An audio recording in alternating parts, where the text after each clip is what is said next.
우리 지역의 다양한 이슈들을 점검해보는 오늘의 이슈 시간입니다. 다음 달 25일부터 가축분뇨 관련 법률 개정안에 따라 축산농가의 퇴비 부숙도 측정이 의무화됩니다. 축산농가에서는 어떤 준비가 필요한지 충남농업기술원 기술 보급과 김정태 주무관과 자세한 내용 짚어보겠습니다. 네, 안녕하십니까? 네, 안녕하세요. 네. 자, 먼저 이 가축분뇨의 관리 및 이용에 관한 법률 개정안에 따라서 퇴비 부숙도 측정 의무화 제도가 진행된다고 하는데 이게 어떤 제도입니까? 네, 그동안 가축 분뇨는 퇴비 액비화 기준 없이 이제 무분별하게 농경지 등에 살포돼서 농산물의 안전성을 떨어뜨리고 생활 수질 환경에 주요 오염원으로 작용했습니다. 네. 정부에서는 이러한 문제점을 해결하기 위해서 가축 분뇨 퇴비 액비화 처리 방식의 부숙도, 중금속, 염분 함수율 등의 항목에 대하여 기준 신설을 주요 골자로 하는 가축분뇨법 시행령을 개정하였습니다. 이 네 가지 항목 중 함수율, 중금속, 염분 세 가지는 2015년 3월 24일 이미 시행이 됐고요. 예. 나머지 부수도 항목 기준이 올해 3월 25일부터 적용이 됩니다.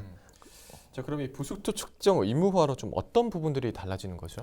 네, 개정안에 따르면 가축분뇨 퇴비를 살포하기 전에 지정받은 시험연구기관이나 농업기술센터에 퇴비 부수도 검사를 한 후 농경지에 살포를 해야 하고요. 네. 농가는 가축분뇨 및 퇴액비 관리 대장을 3년간 보관해야 합니다.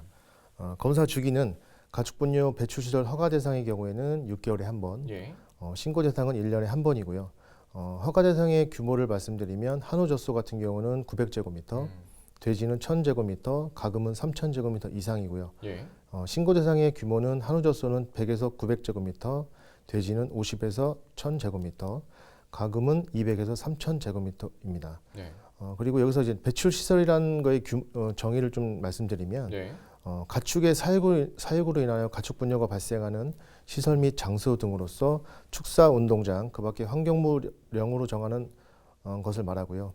그리고 검사 기관에 대해서 좀 말씀을 드리면 예. 우선 시군 농업센터 지방농촌진흥기관이 있고요. 그다음 농업기술실용화재단이 있고요. 그다음에 한국농어촌공사, 그다음에 마지막으로 한국환경공단 4개 기관이 가능합니다. 네.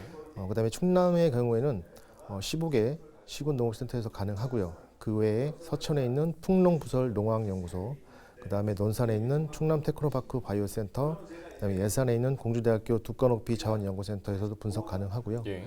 검사료는 농업센터에서는 무료고 민간기관에서는 유료입니다. 네. 자, 그럼 또 궁금한 게 이 퇴비 부숙도 기준을 충족하지 못할 경우 농가가 불이익을 받게 되는 건가요? 네, 그렇습니다. 퇴액비 기준 위반 시에는 배출시설 허가 대상의 경우에는 위반 행위에 따라서 1차 위반 시에는 100에서 600만 원, 2차 위반 시에는 150에서 800만 원, 3차 위반 시에는 200에서 1000만 원의 과태료가 부과되고요. 네. 배출시설 신고 대상의 경우에는 위반 행위에 따라서 1차 위반 시에는 50에서 300만 원, 2차 위반 시에는 70에서 400만 원, 3차 위반 시에는 100에서 400만 원의 과태료가 부과됩니다. 또한 가축분뇨 및 퇴액비 관리 대장 미작성 시에도 1차 50만 원, 2차 70만 원, 3차 100만 원의 과태료가 부과되니 반드시 기억하셔야 합니다. 네, 우리 축산 농가에서도 이 퇴비 부숙도 측정 의무화에 대비를 해서 좀 잘 준비를 해야 될 것 같은데 좀 어떻게 관리를 하면 좋을까요? 일단 우선적으로 해야 될 것은 개정안에 따라서 모든 가축에 대하여 부스터 측정이 의무화되기 때문에 꼭 퇴비 사용 전에는 부스터 측정을 하여 판정 기준에 적합하다는 검사 결과를 받고 사용하시기 바라고요. 네. 참고로 또 모든 가축의 정확한 좀 기준을 말씀드리면 예. 축산업법과 가축분유법에서는 소, 돼지, 말, 닭, 그와 함께 대통령령으로 정하는 사육동물을 말하고 있고요. 사육동물이란 젖소, 오리, 양, 사슴, 메추리 및 개를 말한다고 명시하고 있습니다. 네. 그리고 좀 부스터 단계에 대해서도 좀 알고 계셔야 될 것 같은데요. 5가지로 나눌 수가 있습니다. 예. 미부숙, 부숙 초기, 부숙 중기, 부숙 후기, 부숙 완료 5가지로 나눠지고요. 적용 기준은 배출시설 규모가 1500제곱미터 이상일 경우에는 부숙 후기나 부숙 완료, 그 다음에 1500제곱미터 미만일 경우에는 부숙 중기 단계가 되어야 적합 기준이 됩니다. 자, 그럼 이와 관련해서 농업기술원에서는 좀 어떻게 대응을 하고 있습니까? 네, 저희 농업기술원에서는 1월 16일 기술원 내 친환경 농업연구센터에서 퇴비호스트 측정 의무화 대비 분석 담당자 교육을 15개 전 시군을 대상으로 추진했습니다. 예. 퇴비 액비 검사 기관으로 지정된 시군 농업기술센터 퇴비 부스터 측정 업무 담당자 29명이 참여한 가운데 이번 교육은 이론과 실습 교육을 병행하여 추진되었고요. 네. 향후에 몰려드는 농가 민원에 대비하여 차질 없이 해결할 수 있도록 준비 조치의 일환이었습니다.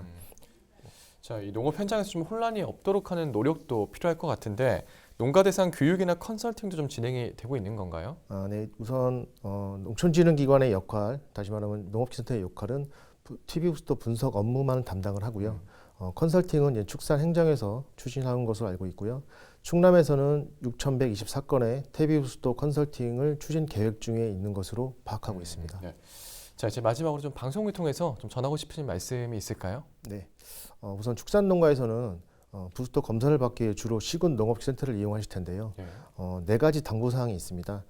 첫 번째는 검사받을 시료는 반드시 시료 봉투에 포장해서 가급적 24시간 내에 가져오시고요. 네. 두 번째는 시료에는 채취 날짜, 시료명, 주소, 시료 내역 등을 자세히 기재해 주시고요. 세 번째는 시료를 운송할 때는 밀봉을 하고요. 온도나 직사광선에 의해서 내용물의 변화가 없도록 좀 주의해 주시고요. 마지막으로 네 번째는 시료 성분 변화가 일어날 수 있는 7월에서 8월 중에는 분석을 좀 가급적 피하시고요. 불가피한 경우에는 시료 보관 온도를 20도 이상 넘기지 않도록 주의하셔야 될 것 같습니다. 네. 자, 오늘은 퇴비 부숙도 측정 의무화에 대해서 농가 준비 사항에 대해서 함께 알아봤습니다. 네, 오늘 말씀 고맙습니다. 네, 감사합니다. 네, 지금까지 충남농업기술원 기술보급과 김정태 주무관과 이야기 나눠봤습니다.